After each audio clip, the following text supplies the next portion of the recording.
نام شمع بز میں ہدایت پلا کو سلام جانشین رضا شاہ اختر رضا فخر اہل سنن شاہ اختر رضا اے میری زندگی شاہ اختر رضا ان کا سایہ سروں پر رہے دائماں ان کی نورانی صورت پہ لاکھوں سلام ان کی نورانی صورت پہ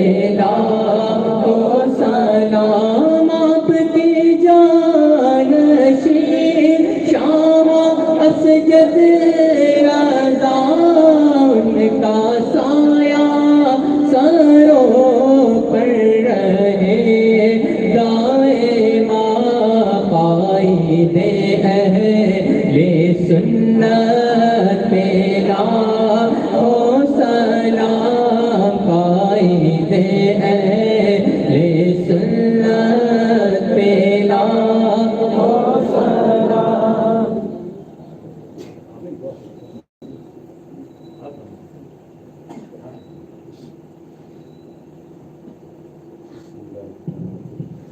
اللهم صل على سيدنا مولانا محمد وبارك وسلم صلاة وسلام عليك يا رسول الله